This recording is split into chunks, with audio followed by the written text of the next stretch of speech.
All right, we are live here with a SchlossRant. Monday Night Football, two games going on. We'll touch on those a little bit later, at least the setup of the fact that we got the two games going on here. SchlossRant, number 69, live from the Philadelphia suburbs.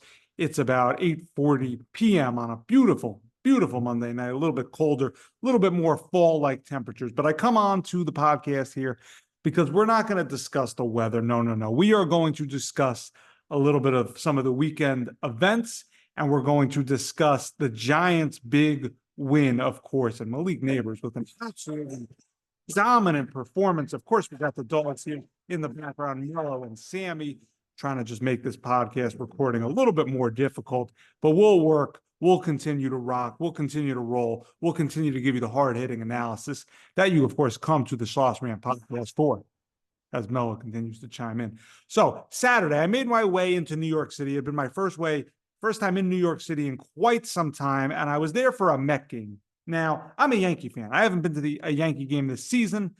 I went to one last year down in Baltimore, a little bit easier to get to from the Philadelphia suburbs to go out to Baltimore for a game. But at any rate, I had a buddy. You probably know who he is if you're listening to the podcast, and he put together a group for this Met game, 20 people. I said, sure, why not? I'll come. So the buddy lives in Jersey City, and I've been to Met games with him before a couple of times, or been to New York with him a couple of times to hang out, do some things, watch some football, whatever the case might be. And that ride from the Philly suburbs to Jersey City, it's normally an hour and a half. And on this Saturday, we had traffic in Pennsylvania on that turnpike because of US 1 being under construction. People couldn't get off there. So what normally is an hour and a half ride ends up being a 2.5 hour ride. You factor in finding parking, which isn't too bad in Jersey City. It's not like doing it in Brooklyn or in Queens or in Manhattan if you try to parallel park on a side street. The parking wasn't so much the issue, but we couldn't even get into his neighborhood because there was a street fair going on that would, range from blocks and blocks and blocks. So the whole place was pretty much shut down. 2.5 hour ride to park, get to his house. All right, all that. All right, I figure we got enough time. We're meeting a buddy who lives in Sunnyside in Queens, going to hang there before the game and roll over. Take the PATH train to World Trade Center, get off, transfer. You know how all that could be, trains running behind schedule. This whole ordeal lasts from about 11 to 3 in the afternoon to get to the other buddy's house in Sunnyside, Queens. Now, I bring this up because of the fact, it's Fan Appreciation Day. I saw the Mets posted, or Citi Field posted on Twitter or Instagram, probably both. And all right, they got discounts on hot dogs, peanuts, popcorns, pretzels, those type of items, the basic ballpark budget type items. We get in, we cut the entire line pretty much to get into Citi Field because this place is packed for a really important Met game. And the Mets did a good job taking 3 out of 4 this weekend from the Phils. We get in line before the game. Fan Appreciation Day. I want a couple dogs, maybe a pretzel, stuff I'll eat throughout the game, but, I didn't want to get up and find out I'm in line before the game. They changed the freaking prices once the first pitch is thrown. What type of fan appreciation is that by the New York Mets? I am someone, again, who is a Yankee fan. I go to all measures to defend the Mets at times, to defend Citi Field, because I love that ballpark. I love the General Chow's chicken nuggets. I don't know if they still had them because I didn't even have a chance to check because the lines for food were so long. But at any rate, I wanted the $3 dogs. I don't want to pay $7 for a stupid hot dog. $7 normal price. All right, I get it, but don't advertise that it's Fan Appreciation Day, and don't say, it's written there till first pitch. What type of fan appreciation is that, New York Mets? Seriously. We're going to end it once the first pitch is thrown. How do you expect people to get to the game? You got people coming from Jersey, New York, Connecticut. You got even the Phillies fans coming from Philadelphia, a lot of them, Philly suburbs, near where I am. I understand you're not trying to cater to the opposing team's fans, but how do you turn it off? I mean, the line to get in the ballpark was ridiculous. Then you got to get through security. You got to walk up flights of steps, take an escalator. I'm in line before the first pitch. Why do you have to change the prices? Just absolutely ridiculous. Turned me off the fact that I can't have the $3 hot dog. No, no, no. I got to pay $7. And I was in line before the first pitch. I can't control trains. I can't control traffic in Pennsylvania, in New Jersey. I can't control subways in Queens. I'm in the ballpark before the game starts. Sell me the freaking hot dog for $3, not $7. Is that too much to ask? Too much to ask, New York Mets? And again, Yankee fan here. I go to all extremes to defend the Mets. Tell people, oh, I love Citi Field. What a great place to be. I'm not as into Yankee Stadium nowadays because it's not like the old one where history was, where Jeter and Ruth and DiMaggio and Mantle and Gehrig. So I defend the Mets. Say, all right, it's a great ballpark. Nice place to be. Great food.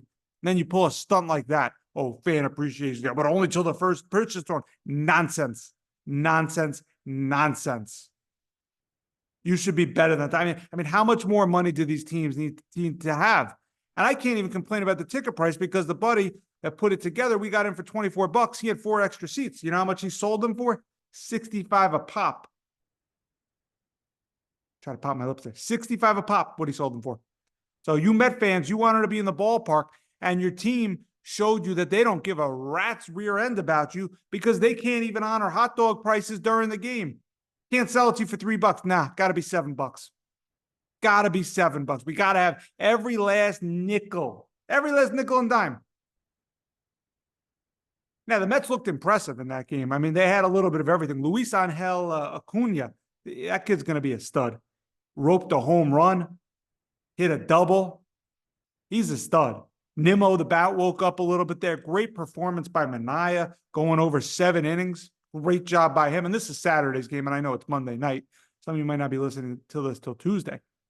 But the Mets are a team that looked dead as a doornail in May, 11 games under 500. This team has bounced back nicely. If you were like me a few weeks ago, you got it in at plus 3,700. You take a flyer. I put down $3.47, I think. You take a little flyer. 347 is one of those new New York City area codes, which don't even get me started on that. Apparently, I haven't lived in New York since 2007, but apparently you got all types of new area codes. You got 929, which is one now, 646, 347, whatever happened to just 718 and 212. I guess you ran out of numbers. But at any rate, the Mets are looking pretty good. You got to like the chances. If you're going to get performances like that by Manaea, if you're going to get Luis Angel Acuna making solid contributions, home runs, doubles, Pete Alonso, I keep getting told how amazing he is. There were times where he was compared to Aaron Judge. That is just absolutely not the case. So, at any rate, I ended up getting some good food at the end of the night, swinging back, coming off the PATH train, a place called Artichoke Basil Pizza. Apparently a chain. They got it in New York. They got it in Jersey. They got it even in California. Give them a pop. That is some just truly phenomenal pizza. Well worth it after taking an hour and a half worth of trains, waiting in all types of crowds in the in World Trade Center, transferring to the PATH. You get on the R at Citi Field or whatever it was because we didn't do the 7 line, or maybe the 7 and then you transfer to the R. Who even knows? I mean, I feel like it took me 3 trains just to get back to my car to drive an hour and a half. And I get it. I don't live in New York. But, we're talking 3+ hours. But the pizza made it well worth it. Got it in the box. It stayed hot. Had 1 slice at a time while driving. Opened it up. Took a slice once I got onto 78. And then I think I finished that. And then I had one once I got onto the good old New Jersey Turnpike / I-95. But basil artichoke pizza, just phenomenal. And that's probably not news for any of you, but I'd been by it a couple of times, never went in. Delicious pizza. So we give them a pop. Now, let's talk about the football giants, the New York football giants. They won a game yesterday that they had to win, point blank. Forget about even talking about playoffs. Forget about talking about even the fact that if you go 0-3, you're most likely not making the playoffs. I don't want to turn the page to October 12th, October 13th, 14th, 15th, whatever it is, and see that my team is just dead as a doornail, see that the season is over. No one likes that. They were 1-1 last year. I understand. They were then 1-2 after they lost. Again, it's not a good record, but you're in the mix. That victory yesterday was important for the sheer fact that you stayed in the mix. Now, I don't want to hear about the defense potentially turning over a new leaf because last week Washington scored on 7 possessions. I get that they were all field goals, But the primary instigator of the Giants defense playing pretty good yesterday was blitzes. They blitzed, they blitzed, they blitzed. And then when they didn't blitz in the middle of the game, in the second half, Watson picked them apart. So the game starts off about as poor as it could ever happen. You fumble the opening kickoff, then right down first play, 24-yard Deshaun Watson to Amari Cooper connection. You don't like that. You can't give the ball away. The team does not have any type of margin to be giving away the ball on kick returns. The margin is not built into this team. This is not an up-tempo offense. So you start off as bad as possible, and then you catch, again, the break of a lifetime, which kind of balanced out the horrendous, start to the game with fumbling the kickoff, where Jones throws an interception, and then after the fact, after the play, roughing the passer, first down Giants, 15-yard penalty. As a neutral football observer, I don't like the fact that that exists. I mean, if something happens after the ball is thrown, it's not affecting his arm. It's not affecting the receiver's route. I'm not sure that the team should get the ball back 15 yards on a first down. You want to keep the 15-yard penalty, fine, but I think the intercepting team should have a right to keep the ball. That's neither here nor there. But you catch a break of a lifetime, and then you capitalize, and you keep targeting Neighbors, target.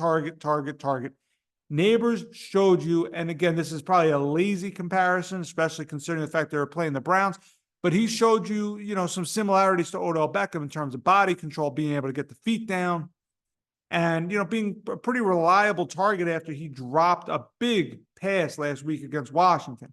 So you like to see what he was able to do there with the 2 touchdowns, obviously. And they're going to just need to find ways to get him the ball. Even there was a play where it was 4th and 1. They went from their own 38. What do? They run an end around with Neighbors. You like little things like that. Maybe he breaks it, maybe he doesn't. But the fact that you catch him off guard. I even like the play call down by the goal line after Jones missed Teo Johnson on the touchdown, which that's a throw he needs to make. He needs to make that throw better. Johnson was open. I even like the fact that you come out with a play there where you sprint Jones out and put Neighbors, snap the ball to Neighbors. Keep teams on their toes. Never, you never know what they're going to be looking out for as they come to continue to scheme against Neighbors. So I'm not saying, do it all the time, but I like that Dable was willing to try something different. It didn't work. Neighbors wisely threw the ball out of bounds, and that was a good job by him, especially when, if you're going to throw to your quarterback, let's face it, Daniel Jones is a pretty darn good athlete. Say about what you will with the decision-making and the arms and, the arm talent and the thinking. But, no issue with trying to target Daniel Jones there on a trick play with Neighbors throwing the ball. And Neighbors made up for it after the fact that right after he caught a touchdown. So I thought they did a good job there. I thought Dexter Lawrence in the game was great as he usually is. I'm not backing down off of this. Behind Patrick Mahomes, he's the second best player in the NFL. I'm not backing down from that under any circumstances. He picks up a sack. He goes to show you week in and week out. If you watch what's going on in the trenches, he's dominant. You got to put 2 bodies on him. I'm not backing down from that point. He is the second best player in football behind Patrick Mahomes. I will not back down from that. You can throw whatever stats. I'm not interested in the fact that, he's not leading defensive linemen in sacks. Nonsense. The guy is an interior player. It's not all about sacks. Okay? Again, the Giants did well when they were blitzing. You cannot rely on the blitz from week to week. We saw what happened last year. Who's the former defensive coordinator? Don Martindale, Wink Martindale. What does he do? He brings blitzes. It can work here and there. It can work in spots, but you got to be able to line up, bring 4 guys, beat them, using your pass rush moves, whether it's a bull rush, whether it's a spin, whatever the case might be, whether it's a stunt where you're crisscrossing your defensive tackles, anything. You're bringing a blitzer, if you're bringing a blitzer, but maybe it's some guy you don't expect. You can't survive forever on blitzing. But you needed to win the ball game, and they did that. And as soon as they let off on blitzing, Cleveland came back in the game. So I think that game kind of answered the question, which quarterback would you rather have, Jones or Watson? One guy got paid the big guaranteed contract after all the nonsense that went on. We're not going to talk about that. And the other guy, Jones, got paid a pretty nice sum, but the Giants can get out of it again after this year, which we've touched on. So Jones, overall, 2 games, he's looked good. I'm not going to go tell you he's a world beater. He's not Dan Marino. He's not, Tom Brady. He's not Patrick Mahomes, whatever. But He's given his team a chance to win the games 2 weeks in a row. I would love to be wrong more than anything in the world about Daniel Jones. I want him to go out there and ball out. I want him to go out there and throw touchdowns to Neighbors, to Wan'Dale Robinson, to Jalen Hyatt. I want him to throw the ball to Singletary, whoever. But I'm not going to go out here and tell you he's playing like some type of top quarterback. Again, missed a big time throw to Teo Johnson in the back of the end zone. Neighbors made up for it with the touchdown. But those are throws you got to make. Period. You got to make accurate throws. You can't win without accuracy. So, the game here Thursday, let's transition to the Thursday night game. The Dallas has beaten the Giants time after time after time. They pulverized them 40-0 last year at home. I'm just talking about big games on a Sunday night. They lost a couple of years ago on a Monday night to them. They lost Thursday afternoon on Thanksgiving in 2022, the year the Giants made the playoffs. Dallas owns them. They beat them like a drum. This is a tricky spot. Dallas coming off a 3-point loss to Baltimore, who needed the game. So I think Dallas is going to give them everything they can handle and more. I haven't even looked at the line, but if I was going to make a pick, it's hard for me not to say that the Cowboys are going to win that game by 2 touchdowns or more going away. I want to be wrong. I root for this Giant team. If you know me, you know I'm root for them since forever. 1, 2 years old, whatever. I want to be wrong. I don't want the team to be garbage. At the beginning of the year, I said, look, they're going to win maybe 8 or 9 games. After the first 2 weeks, it wasn't looking like that. You get a win yesterday. All right, great. This division, it might not be as good as we all thought. The Eagles are 2-1. They barely pulled it out. Cowboys are 1-2. So you got the same record as the Giants right now. The Commanders are 1-1. They're playing right now. Who knows the score? The division could be for the taking. Go get to 2-2. Go win a divisional game. Then you're at 1-1 in the division, and you're at 2-2 overall. You gotta win this game though. It's as a Giant fan, and I think I speak for everyone. There is nothing more frustrating than you turn the calendar to October 1, the middle of October maybe, and the season's over. It's frustrating. It's annoying. It makes you not want to watch the other games on the TV. And by the way, get the YouTube package. I'm not getting paid by them. Get the YouTube TV package. Watch the games. Have all the games available to you. Have that red zone available to you. And don't just say, oh, I only watch red zone. That's nonsense. Put on a game and watch it. Watch the game like it's 1997, like John Madden and Pat Summerall are on Fox, and CBS was Gumbel and Dan Dierdorf. I don't know. Old announcers for you. Watch games. Don't just watch red zone. Especially if you're going to come at me with any type of Giants analysis here. Because if you don't watch the red zone, if you only watch the red zone, I should say, you couldn't tell me how good Dexter Lawrence is. You couldn't tell me how good the offensive line is actually playing for the Giants. So watch the games. Get the package. Don't skimp out if you're a football fan. Cut back in other areas. Get the package. So big game for the Giants. I think they're going to get blown out, but again, I want them to win. I don't want to be watching meaningless football that makes me not want to watch any other football. So tall order, but at least you like the fact that they're at least home, because Dallas has got to come halfway across the country. I mean, last year, think about it, the Giants, do you remember this, everyone? Do you remember the Giants played a Thursday night game last year in San Francisco? And I get it. They stayed overnight. They worked out, I believe, at U of A's facility after playing the Cardinals in week 2, and they played 49ers week 3, right? On a Thursday night. I mean, that was nonsense as far as scheduling goes. Jets have a pretty similar situation in that they're going to be playing in Europe, and they don't even get a bye week after. So the NFL schedule makers stick it to the 2 New York teams. Or, you know what? I'm not even going to entertain that. The 2 New York teams. Don't tell me anything about Buffalo. Don't tell me anything about Giant Stadium being in New Jersey or MetLife Field, whatever it's called. I'm not interested in hearing about that. So save that for someone else.